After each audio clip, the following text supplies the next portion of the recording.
Salut Charlie, bah écoute, je suis très content de te retrouver pour cette nouvelle émission du Data Sommelier. Alors ça fait quelques années qu'on se croise, hein, puisqu'on organise et on co-organise les meet-up. À l'époque Hadoop, on s'est retrouvé de nombreuses fois pour organiser des meet-up Hadoop, puis Spark. Et puis aujourd'hui, on va parler d'actualité, on va parler de Subsurface. Donc c'est une conférence qui a été organisée par Dremio la semaine dernière. C'était 2 jours, une conférence hybride, hein, puisqu'il y avait du présentiel, mais aussi à distance. Et on va en profiter aussi, puisque ça a été organisé par Dremio, pour refaire un petit point d'actualité sur ce qu'est Dremio, les grands points de roadmap et de fonctionnalités. Et puis on terminera par décrire un petit peu ce qu'on a pu découvrir lors de cette conférence Subsurface. Ok, salut Stéphane. Merci pour ton invitation. Donc, on va effectivement passer rapidement sur ce qu'est Dremio et effectivement pousser un peu la chose en regardant qu'est-ce qu'ils nous ont annoncé à ce Subsurface, ou en tout cas, qu'est-ce qu'on retiendrait suite à ces annonces. Ouais, qui est Dremio? Moi, je les ai connus en 2014, 2016, par là, ils commençaient, il y avait les débuts, en allant avec mes allers-retours à San Francisco ou San José plutôt pour le Hadoop Summit. Il m'avait dit, les gars que je connaissais, je vais citer son nom, c'est Julien Ledem, il écrit pas mal de blogs intéressants et tout, et je pense que c'est quelqu'un que tu pourrais effectivement inviter à Datanosco. Il m'avait dit non, mais regarde ce qu'on fait, c'est vraiment cool et tout. Et je me dis, ok, enfin, je vais suivre ça. Donc, dès que Dremio est sorti en 2017 en version 1, j'ai testé et je pourrais dire que j'en suis tombé amoureux. Tellement c'était cool. Mais au-delà, c'est qui cette boîte aujourd'hui? Ça a pas mal grandi, forcément. Pas mal de références en France quand même déjà. Les Michelin, les BNP, les OVH. OVH est un, comment dire, un client de longue date, on dira. Nous, on a pas mal accompagné RTE. RTE fait des choses très bien. Il y a un monsieur qui s'appelle Arnaud Renard, pareil, tu peux l'inviter. C'est un très bon, enfin, ils apprécient énormément Dremio. Big, qui a déjà fait son retour à Big Data Paris, qui aussi a refait un retour là à Subsurface. Donc voilà, c'est une boîte qui grandit pas mal de références, avec effectivement un gros commitment, comme ils disent en anglais, sur l'open source. Donc sur des projets comme Iceberg, comme du coup Apache Arrow, dont ils sont à l'origine, Parquet aussi beaucoup, et des projets comme aussi Apache Calcite, qui va un peu revenir sur le devant de la scène là, je pense que c'est les prochains mois. Donc D'accord. voilà, une bonne boîte avec beaucoup d'open source et une bonne philosophie aussi de ce point de vue-là. Si on devait classer Dremio dans les outils de data intégration, on le placerait niveau data fédération, c'est ça? Alors, pas mal comme question. Data intégration, data fédération, où est-ce qu'on met Dremio? Moi, je trouve qu'ils sont un peu inclassables, puisque du coup, ils sont à la fois du coup, sur la fédération de données, comme tu le dis, donc souvent comparé à d'autres dans ce principe-là. Sur la couche Big Data, le fait d'avoir un requêteur très performant basé sur Arrow et avec un requêtage beaucoup en RAM. Une comparaison aussi à l'accès à la donnée, puisque du coup, ils ont ce portail qui facilite enfin l'accès et le traitement. Donc, sur le partage des données, ça simplifie. Donc, ouais, je ne sais pas où est-ce que je les classe. Aujourd'hui, du fait qu'il y ait le mot data lakehouse qui est apparu, ouais, je vais les mettre dans ce, comment dire, cette stack-là, dans cette solution-là. Mais c'est plus de la data fédération, c'est plus que du data sharing, c'est plus que juste être un requêteur. C'est vrai, ils ont. Et puis ensuite, il y a vraiment ce côté qu'ils ont, sur lequel ils sont beaucoup basés là, sur les vues. Donc pareil, Dremio aussi pourrait être considéré aujourd'hui comme pouvant transporter, ou en tout cas faciliter le partage de modèles de données, de D'accord. modèles. Donc ouais, je ne sais pas trop où les classes. Et Data Lakehouse, ça me va bien aujourd'hui finalement. D'accord, très bien. Euh, qui on est un peu, nous, Synaltic. Donc, on est une boîte, on a 20 ans, on a toujours travaillé que dans la donnée, l'intégration de données d'un côté avec des solutions comme Talent, beaucoup, et la partie effectivement BI ou avec une couche graphique, enfin, qui sera effectivement Tableau beaucoup pour nous, mais pas que. Donc, du coup, constituer des dataware, aujourd'hui des data lakehouse, et avant ça, on va dire le mot français infocentre. En tout cas, consolider la donnée, c'est beaucoup notre métier. On aime à faire ça avec du coup des solutions innovantes, donc telles que Trifacta par exemple ou Debezium aujourd'hui. Mais en tout cas, être dénicheur de solutions pour effectivement faire les choses de façon innovante, toujours Ouais, proposer des alternatives. d'accord. Euh, donc, Dremio s'inscrit enfin dans une longue histoire de l'analytique qui a commencé avec les bases de données, les bases de données Oracle, où on a eu des data warehouse, on est passé par là, nous, on a connu l'informatique open source et la naissance de l'informatique open source et de la BI en open source, la vague Big Data, Hadoop, Spark, Hive maintenant beaucoup dont on parle, et tout, la partie Cloud Data Warehouse. Et puis maintenant, on a le Data Lakehouse qui pointe son nez et qui transforme la façon dont on gère la donnée avec un découplage fort à 3 niveaux même, le stockage, le calcul et la donnée elle-même, donc ça fait 3 niveaux. Et qui plus est, aujourd'hui, cette même donnée, on va pouvoir la versionner avec du data as code, avec des projets comme Nessie. Donc, effectivement, enfin, toute cette comment dirais-je, cette histoire-là, Dremio s'inscrit bien et fait partie effectivement de cet état de l'art de l'analytique aujourd'hui. D'accord. Bon, pourquoi Dremio? Finalement, ce Dremio arrive quand, comment, pourquoi? Bon, les volumes de données ont enfin explosé. Il y a aussi une forte demande des utilisateurs à avoir un accès direct à la donnée. Ça, c'est la demande. Et puis, on a justement vu des solutions, enfin, tâcher d'y répondre, hein. Des solutions comme Tableau en arrivant en 2012, enfin en France en tout cas, 2005-7, ils avaient déjà commencé aux États-Unis. C'était l'idée d'offrir un accès enfin, immédiat, en libre service à la donnée. Des solutions comme Trifacta, j'ai beaucoup aimé Trifacta sur la notion de jeu de données. Je préfère vraiment là, cette notion de jeu de données à cette notion de data mart et tout, puisque je parle comme l'utilisateur. Je me mettrai à la place de l'utilisateur. L'utilisateur, lui, c'est son fichier Excel. Et donc, ce qui manipule, c'est un jeu de données. Donc, les gens, ils ont envie d'avoir accès à ce jeu de données. Après, il faut effectivement gérer un peu de sécurité quand même pour dire qui a accès à quoi et gouverner. Donc, c'est là, Dremio veut répondre à ça. C'est comment je fais pour rendre cette donnée accessible, facile, interactive et au plus grand nombre et quel que soit le type de traitement qu'on va chercher à réaliser. Et donc, qui plus est, on a cette problématique d'effectivement d'avoir ces copies de copies de copies, enfin, qui rendent effectivement enfin, cette accessibilité, cette disponibilité de la donnée pas si évidente, puisque il faut traiter et faire un job ETL qui lui va amener la donnée sur une première couche, enfin, tel que le staging qu'on connaît bien, enfin, dans le data warehouse ou en français zone de préparation, pardon. Puis effectivement cette partie historisation de la donnée, encore une autre copie qui va constituer les data mart à proprement parler avec les dimensions, les faits ou sur d'autres modèles de données dimensionnels qu'on va avoir comme data vault. Et qui finalement, une fois organisé, structuré, on va encore pouvoir créer encore des copies avec des tables agrégées et qui finalement, on va arriver aux solutions à type BI, Tableau, Power BI, Click, ce genre de choses. Et encore à l'intérieur, enfin, de ces solutions-là, on va encore copier la donnée. Donc en fait, c'est un peu ce qu'on vient dire. Tout ça, c'est trop coûteux et trop complexe. Et j'abonde dans ce sens puisque il faudrait vraiment en prendre en compte l'utilisateur métier qui lui veut juste sa donnée. Donc et il voit ça donner dans son système opérationnel. Tout ce qu'il veut, c'est avoir la même et assez immédiatement, on dira, dans son système décisionnel. Ouais. Donc voilà, c'est un peu ça qu'on cherche à corriger avec Dremio.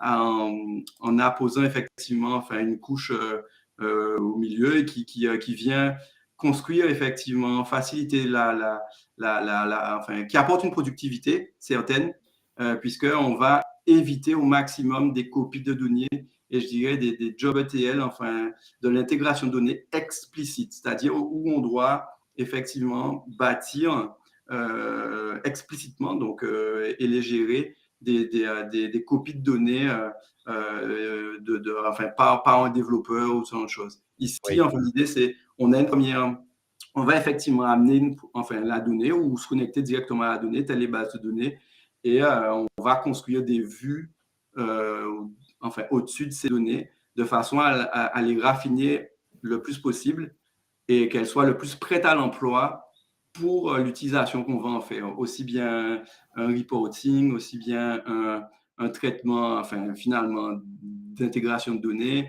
ou encore, effectivement, enfin, des applications à part entière, voire le machine learning, voire aujourd'hui, enfin, tout ce qui est effectivement, enfin, la notion de base vecteur, enfin, pour du LLM ou ce genre de choses. Donc, D'accord. ouais, c'est vraiment la productivité que va nous amener Dremio qui est intéressante. Et puis, le partage de ces données, cette gouvernance de données.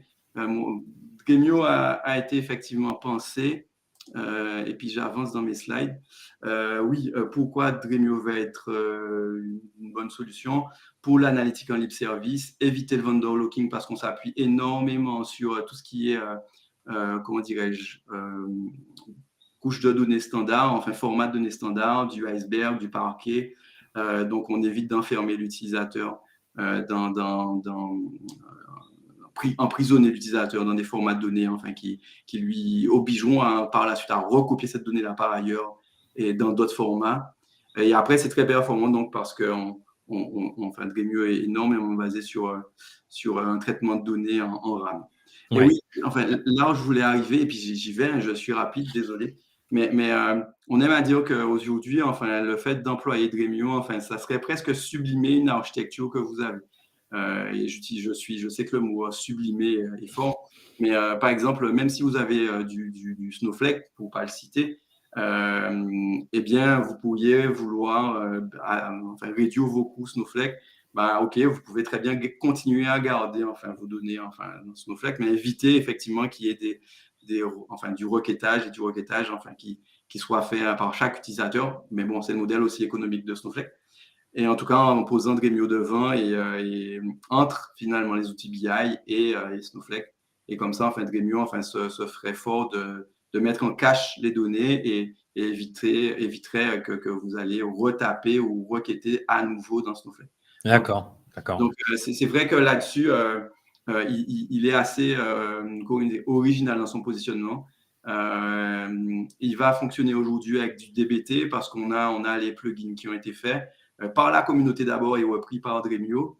Il va très bien fonctionner par exemple avec un talent, puisque du coup, dans la mesure où il y a du iceberg, et ben, du coup, on va pousser de la donnée et faire de l'ETL, le LT, enfin avec Dremio et iceberg. Donc, c'est des choses qu'on fait aussi pour nos clients. On a les composants talent pour Dremio. Et puis, de la même façon, il va s'installer aussi bien en cloud qu'en-prem. Donc, ça, c'est assez génial. On va même pouvoir faire des choses de façon hybride. Donc, typiquement, les premiers tests que j'avais fait avec Dremio, on avait eu à travailler pour Euronext. Et puis, Euronext, ils ont des données qui sont chez Azure et des données qui sont chez AWS. Et ouais, c'était marrant de leur dire, mais vous savez, c'est pas si grave. On peut très bien du coup, connecter les deux environnements à Dremio, par exemple du point de vue stockage ou du point de vue base de données. Et effectivement, enfin, fédérer, enfin, on utilisait ce terme-là tout à l'heure, ces données-là dans Dremio, quoi. Ouais. Donc, D'accord. vraiment, enfin, il y a les possibilités sont larges. Une chose aussi, enfin, que je trouvais très intéressante, on passe souvent à copier de la donnée, enfin, de recettes, enfin, de prod à recette, de recette à dev, et tout ça. Et il y a une architecture qu'un gars proposait, et que je trouvais ça original. C'était effectivement, on garde notre instance Dremio, quitte à effectivement gérer les notions et ensuite de répartition de charges par rapport au nombre de nœuds enfin, qu'on pourrait avoir sur Dremio, donc faire ça. Mais par contre, ce qui était intéressant, donc, c'est que finalement, enfin, toutes les données enfin, de production, elles peuvent effectivement être directement accessibles dans une instance de Dremio de développement, au sens où on ne va pas recopier en fait, toutes nos grosses données enfin, ailleurs, ou en tout cas en faire des échantillons ou quoi, et pas avoir effectivement enfin, cette grosseur des données, en fait, cette profondeur de données. Voilà, enfin, c'est Dremio, enfin, facilite ça, quoi. Enfin, on a nos deux instances, on tape sur du coup le même stockage et avec les droits d'accès, la gouvernance qui va bien dessus, évidemment, mais ça facilite effectivement ensuite de dire, OK, enfin, le développement qu'on a appris, on sait déjà qu'il fonctionne sur enfin, les données profondes et on peut le passer enfin, assez aisément, nos vues, nos traitements enfin, sur l'environnement enfin, de production facilement, quoi. Donc, il offre vraiment pas mal de possibilités de ce point de vue-là et c'est pour ça qu'on l'aime. D'accord, donc une couche de virtualisation, assez, globale avec, en tête le zéro copie ou le zéro ETL quand c'est possible? Ouais, maximum. Ouais, voilà, c'est ça. C'est ça. Dremio a souvent poussé la notion de zéro copie, enfin, éviter le maximum les copies. Et aujourd'hui, enfin, comme ce discours-là a été largement enfin, transmis, des fois, enfin, quand on dit aux gens oui, mais quand on va poser une accélération, ben, c'est vrai, c'est une copie implicite des données, c'est-à-dire on n'a pas fait un job pour le faire. Et ça va faciliter effectivement enfin, d'avoir une interrogation sur les données enfin, très rapide. Mais effectivement, c'est à prendre comme effectivement ligne directrice. Il faut éviter un maximum ces copies pour être le plus productif Ouais, possible.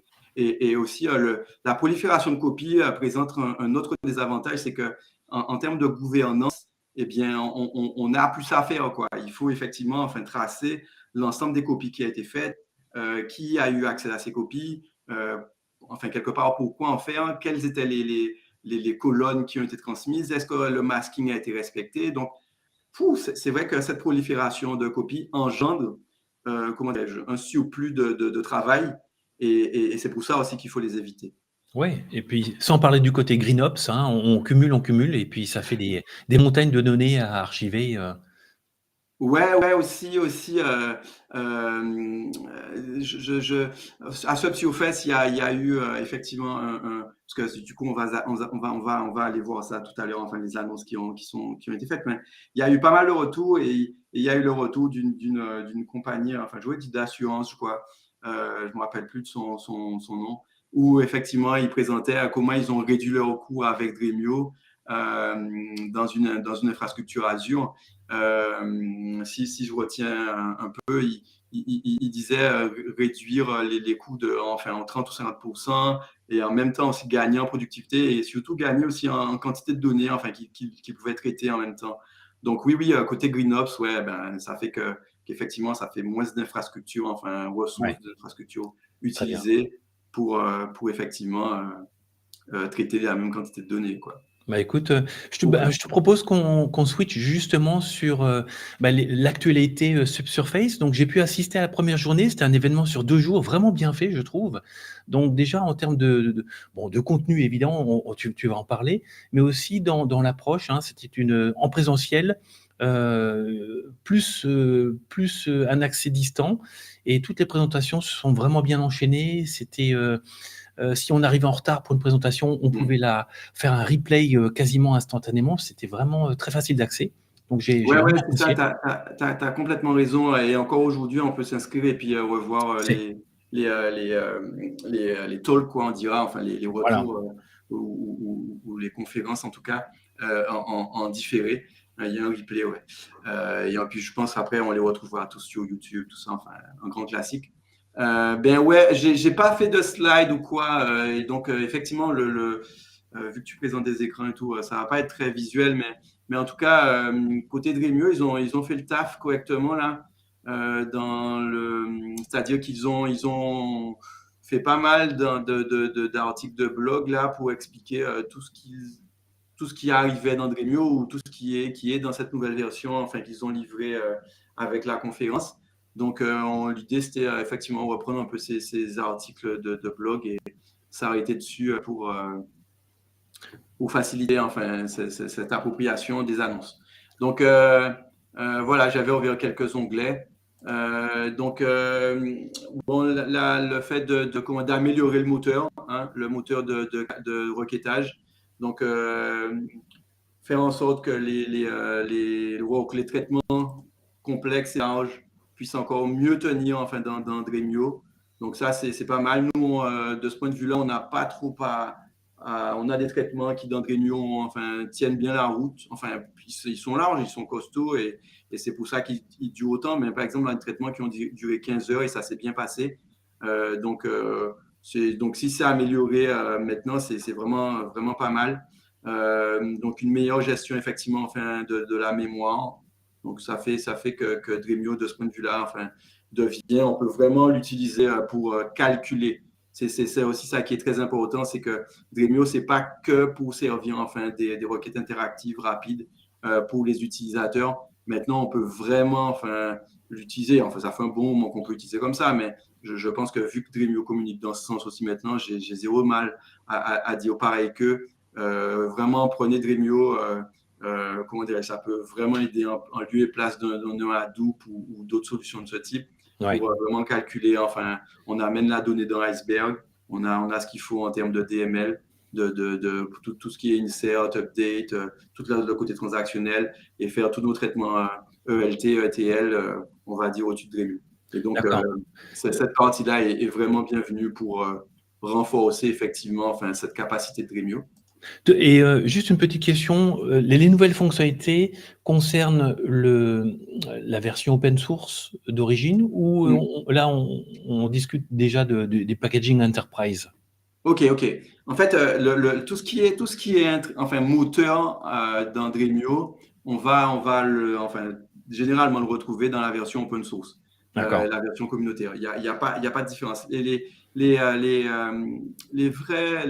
vraie différence entre la version entreprise et la version communautaire, c'est typiquement tout ce qui est sécurité et sécurité et après amélioration des performances, enfin pas amélioration de performance, mais plutôt du coup gestion de la performance.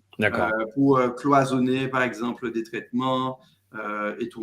Ils ont un workload manager qui effectivement est dans la version entreprise. Et globalement ensuite, nous ce qu'on aime aussi bien avec la version cloud, c'est qu'elle est, vu que l'idée c'est effectivement l'informatique à la demande, elle est très abordable en termes de tarifs. D'accord. On a quelques PME qui vont aller assez aisément enfin, sur Dremio Cloud.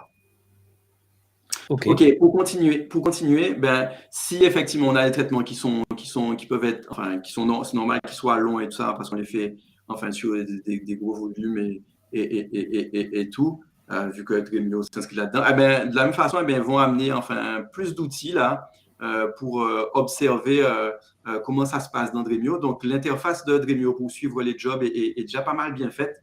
Mais ici, on va en plus maintenant avoir un monitoring un peu plus intuitif avec des choses en fait, déjà plus prêtes à l'emploi pour directement enfin, connaître l'usage de Dremio et faciliter effectivement enfin, du fine-tuning.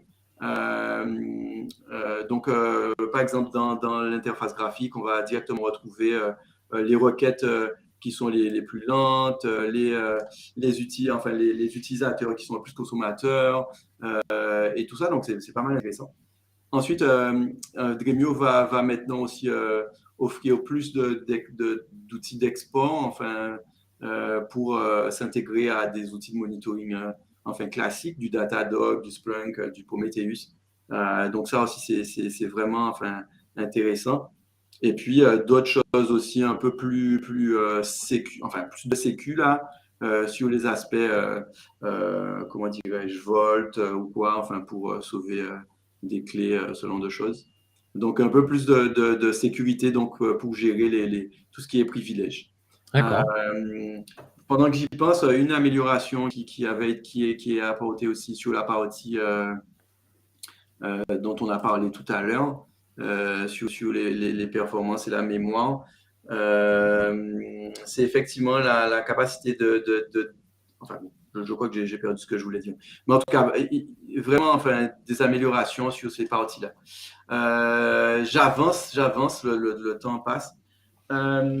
Oui, alors là, on était vraiment, vraiment ravis de ces choses-là parce que c'est des choses qu'on fait nous, on va dire, en intégrant les outils comme ça. Donc, il y a donc un connecteur Kafka un connecteur Kafka Connect qui a été déployé pour Apache Iceberg et est super intéressant parce que en plus, il est lui-même distribué pour être tolérant à la panne et tout ça. Donc, c'est vraiment super. Et ben là, enfin, Dremio l'a intégré, en fait, c'est-à-dire qu'en gros, Dremio nous le cache et on va pouvoir avoir à même l'interface de Dremio et à même les commandes SQL de Dremio la capacité effectivement à venir dire on veut aller lire un topic Kafka et il faut l'amener directement dans l'iceberg et ça, voilà, ça va être une simplification très, très, très, enfin, très, très attendu. Je crois que ça fait longtemps qu'on voulait du Kafka connecté à Dremio. Donc ça, c'est vraiment, vraiment sympathique. Et de la même façon, on va pouvoir aussi avoir ce qu'ils appellent enfin, la copie automatique de données enfin, depuis S3. Donc, en gros, on va pouvoir déclarer un répertoire S3 dans lequel on a des fichiers, par exemple, qui arrivent tout le temps et du coup, dire à Dremio de pareil, de faire ces copies régulières enfin, vers Iceberg. Donc ça, ces outils-là enfin, sont vraiment des outils en plus là pour faciliter enfin, l'ingestion des données, sachant que l'ingestion des données était déjà, enfin pour amener la donnée dans Iceberg, c'était déjà vraiment assez simple. Dès qu'on a une source de données qui est connectée à Dremio, on peut utiliser les commandes copy ou create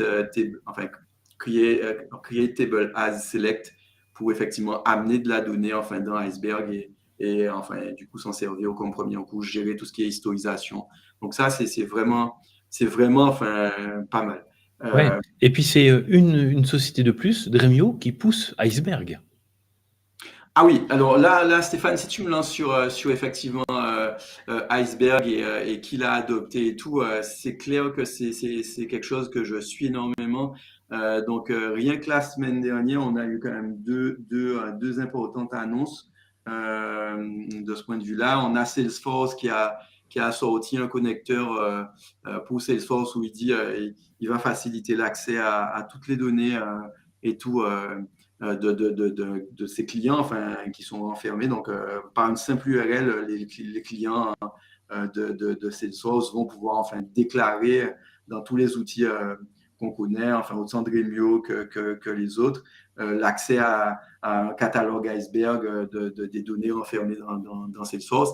Et de la même façon, c'est aussi, c'est aussi comment il s'appelle, Teradata qui a annoncé quelque chose. Donc, voilà. On a OVH aussi qui a sorti son lakehouse basé sur Iceberg.